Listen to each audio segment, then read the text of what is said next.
Hi everyone. Have a look at the position here with black to move. So black's in trouble. White has this pair of connected passed pawns, and black can't round them up. He can't run and try to capture them, because if he tries to capture the rear pawn, then the front pawn will queen. So black doesn't have too many moves in the position. He doesn't want to lose his own pawn, so he would have to move to c5 to keep an eye on it. But as soon as he moves away from white's pawns, they can start pushing forward. Now this pawn is starting to queen, so the black king has to retreat to keep an eye on it, but then the rear passed pawn goes up and protects it. And now black is torn. He can't do two things at once. He can't protect his own pawn and stop that pawn from queening. So white wins. So in this position with black to move, black deteriorates his own position and moves his king somewhere he doesn't want to move it and allows white to make progress. Well, what if we look at the same position but with white to move? Well, what white is going to do to win this position is lose a tempo. He's going to transfer the move over to black. He's going to get back to the exact same position but with black to move. And the way he does it is with a technique called triangulation.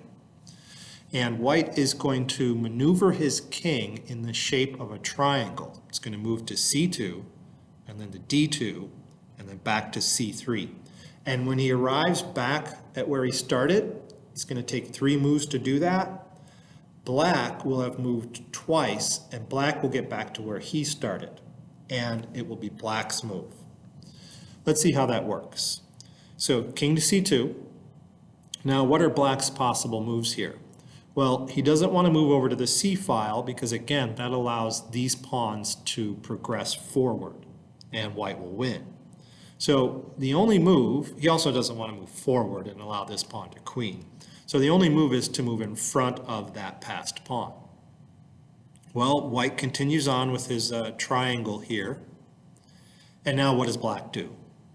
Well, black cannot abandon that pawn. He can't move over to these squares and abandon the pawn, so he has to go back here.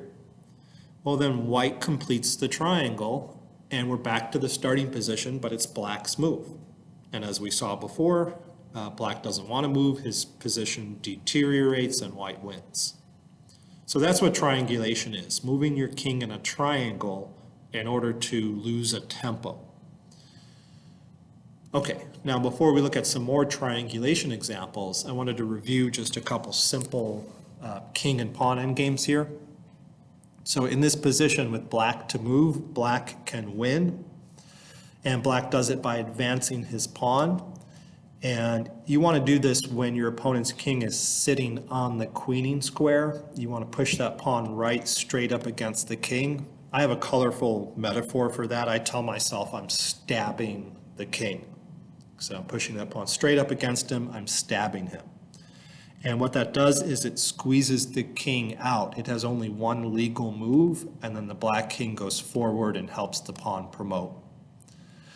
Now if we look at the same position again with white to move, white can hold the position and draw by grabbing the opposition.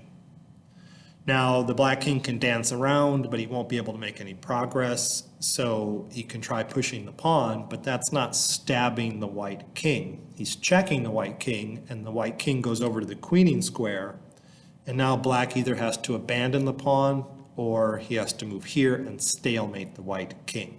So that's a draw. Now let's complicate things here a little bit by adding a pair of pawns. So let's say it's white to move. If this pair of pawns were not here, then white would have a drawn king and pawn endgame in the center of the board here by grabbing the opposition. Well, the problem is for white that this extra pair of pawns gives white an extra tempo that he doesn't want. And that extra tempo reverses the evaluation of this king and pawn endgame here in the center of the board. So black wants to head for that stalemate position. He calls check, king moves over, and black, quote, stalemates the white king. But it's not stalemated because white has a move with the pawn. And then black steps aside and squeezes the white king out, moves forward, and helps his pawn promote. So that extra pair of pawns reverses the evaluation. Now, if instead of grabbing the opposition now and allowing black to check, if white had tried to expend his pawn tempo right away, then that makes it even easier because black can stab the white king right now, and it's squeezed out, and black goes up in queens. Okay, and the reason I bring that up is because it's closely related to an endgame that actually happened in a Grandmaster game.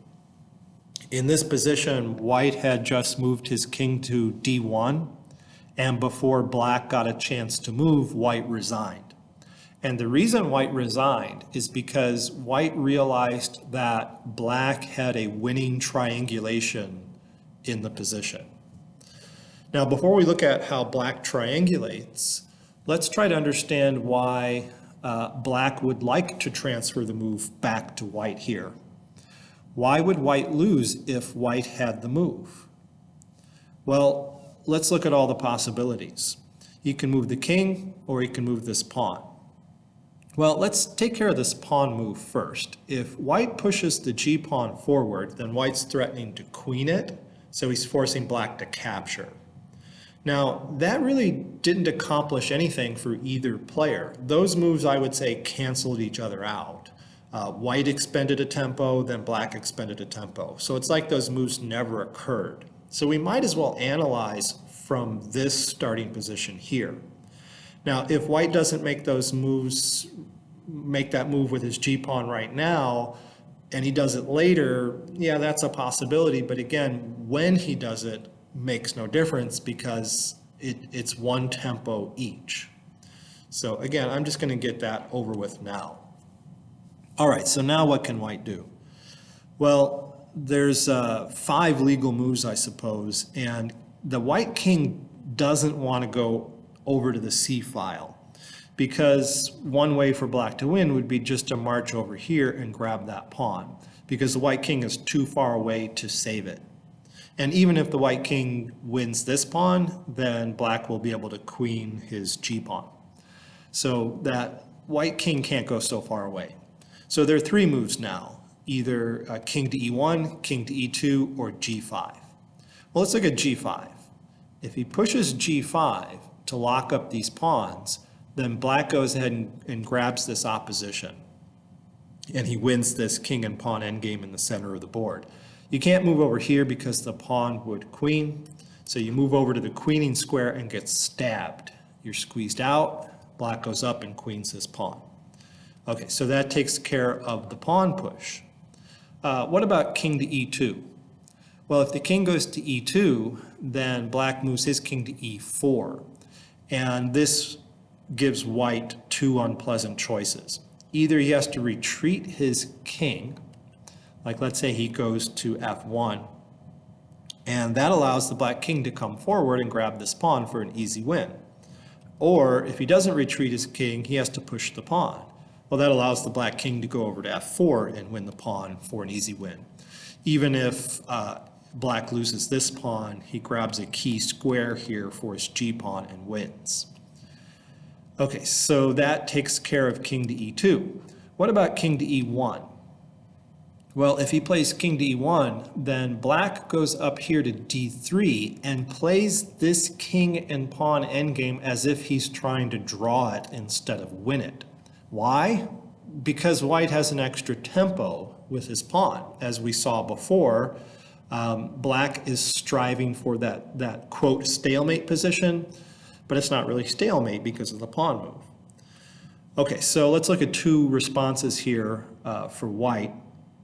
If he moves over and grabs the opposition, then we have check, forcing him back, and then we stalemate that white king, but the pawn has to move, and then we step aside, squeeze the king out, and queen the pawn. And if he doesn't grab the opposition here and he expends his pawn tempo first, then we just stab the white king, squeeze it out, and then go up and queen the pawn. Okay, so back to the beginning to summarize, white can play his g-pawn forward at any time and cancel out those tempi. So we might as well get it over with now in our analysis.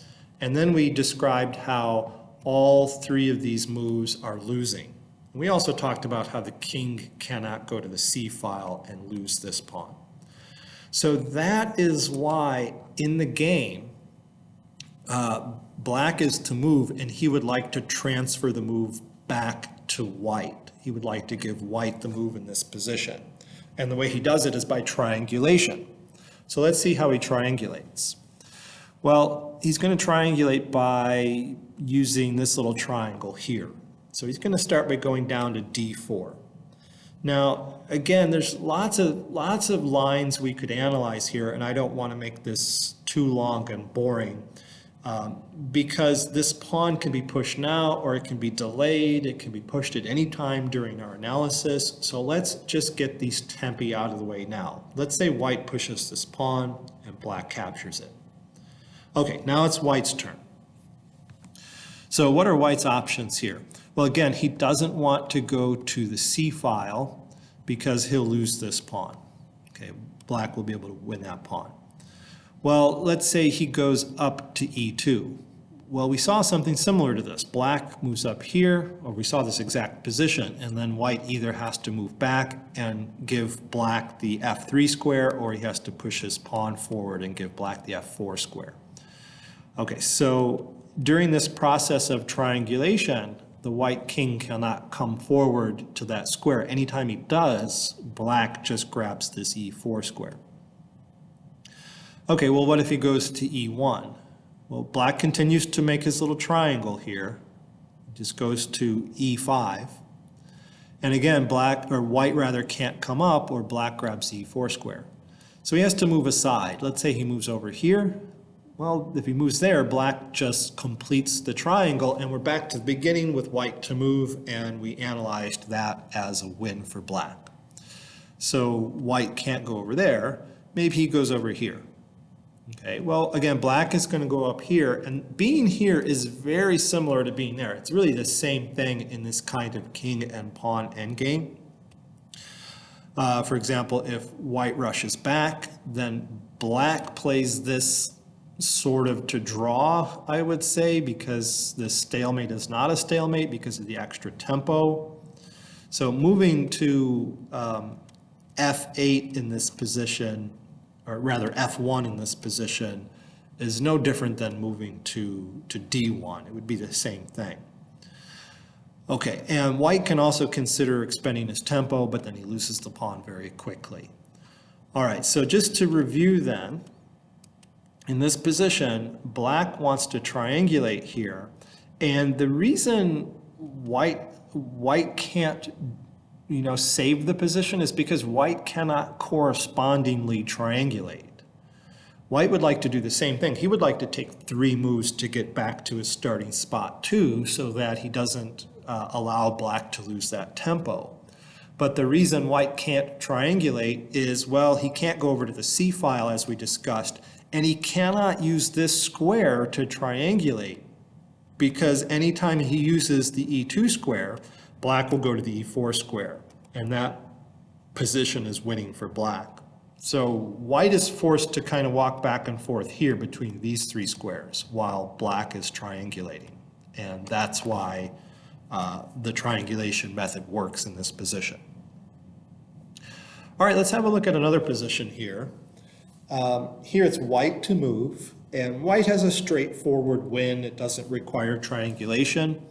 We have this pair of locked pawns on the H file, and so white tries to win this king and pawn endgame here in the usual fashion by grabbing the opposition, forcing black over, stabbing the black king, squeezing it out, moving up to support queening. Although black has one trick, he can move to H7, and now if white queens in this position, then it's stalemate. Well, white can easily win by under-promoting. If he promotes to either rook, bishop, or knight, all 3 of those win. Or more easily, he can move the king to F6, and that forces the king back here, and so now you can queen with check, and it's made on the next move. Oops, it's made on the next move. Okay, so that's That's a pretty easy winning technique. Go up and grab the opposition and then stab the king. All right, well, have a look at this position where it's white to move. So white can win this, but it's very tricky and it involves a triangulation. First of all, there's only one move white should consider here, of course. Can't move his pawns, he has to move his king, but the only place he can move his king to without losing his f-pawn is e5. And then here, black would like to move the king back to f8. When you're playing this kind of king and pawn endgame, the defender wants the king right in front of the pawn if possible, and if not, the square right behind that is the second best square. He doesn't want to move back here and then allow white the opposition, and white wins, just as we saw. So instead, he moves to f8. Okay, well now, white begins a triangulation. So we'll call this like a delayed triangulation because each player makes a move first, and now white realizes, hey, black is drawing this unless I can transfer the move to black.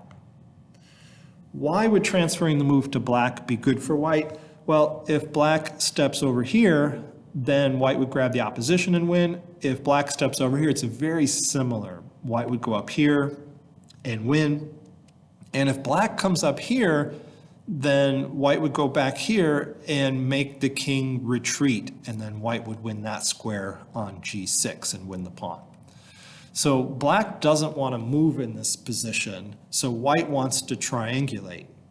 And black cannot correspondingly triangulate, again, because he can't step on that square. Anytime he does, white steps on this square and forces the black king back. So this black king is forced to kind of walk on the back file here, and while he's doing that, white is going to triangulate. So white plays king to e4, let's say king to e8, king to f4, king to f8, king to e5. So white just walked in that triangle. We're back to this starting position, or this delayed starting position, where we've transferred the move to black. And so black can maybe move up here. If he moves here, then we just move up, and then we're going to stab the king as before. Okay, or if he moves here, we just move up, and we're going to stab that king again. So let's say instead he moves forward, then white moves to f5, forcing the king back somewhere, and white's going to go up, win the pawn, and easily win this game. Okay, so that was a nice delayed triangulation.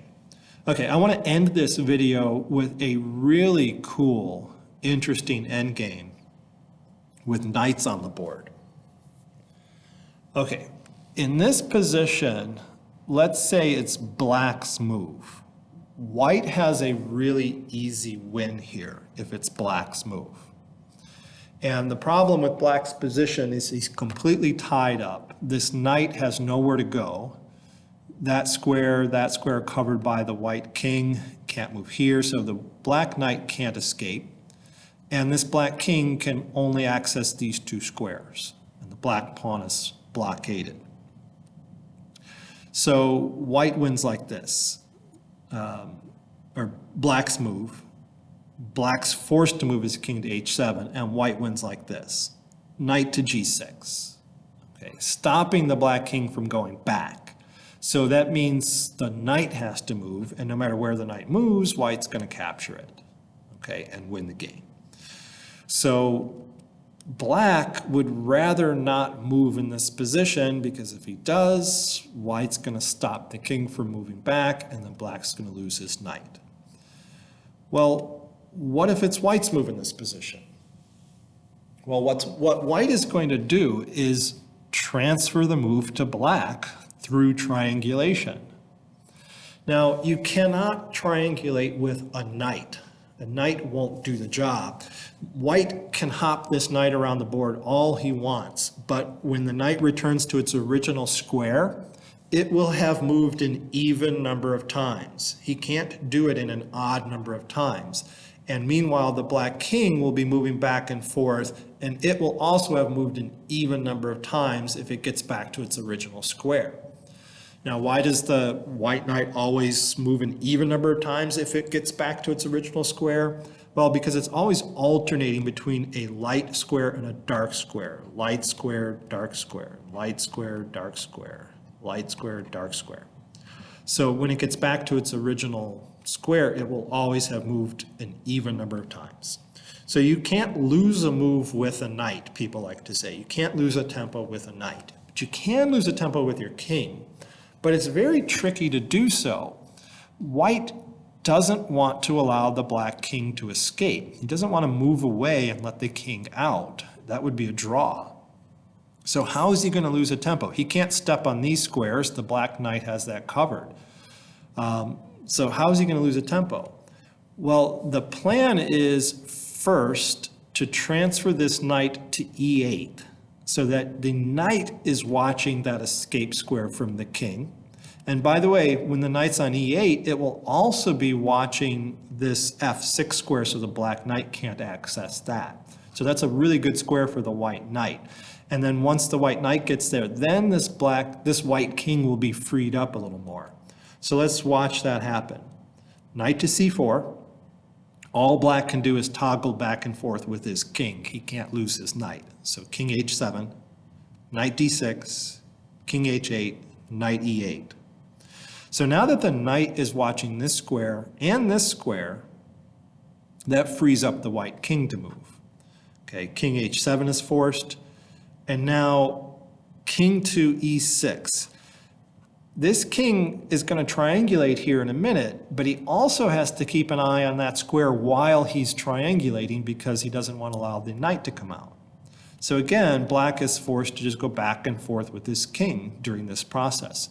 So king to h8, and now white begins the triangulation. King d6, king h7, king d7, king h8, king e6. So he just did this little triangle there. He lost a move with his king. He lost a tempo with his king. All the while keeping an eye on all these escape squares. So black was forced to toggle back and forth. And so while white made that odd number of moves, those 3 moves with the king, this king made an even number of moves, 2 moves. Okay, so now what's the plan?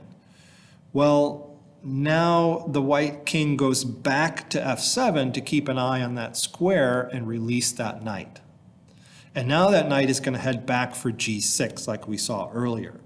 So king h8, king d6, king h7, king f5, king h8, knight h4, king h7, and now knight h6, stopping the black king from going back like we saw originally, and that forces the knight out.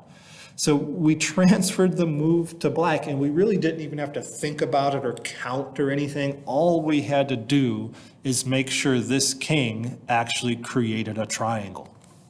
Okay, and we didn't have to count how many knight moves there were in the meantime or how many extra king moves there were. Actually, the triangle was over here. We didn't really have to think about how many king moves there were. As long as we created that triangle during this process, then we have faith that we lost a move. And so it's black's move now. He has to move the knight here or here and lose the knight and lose the game. All right, so beautiful little triangulation example. All right, thanks for watching the video. I hope you learned something. I sure did.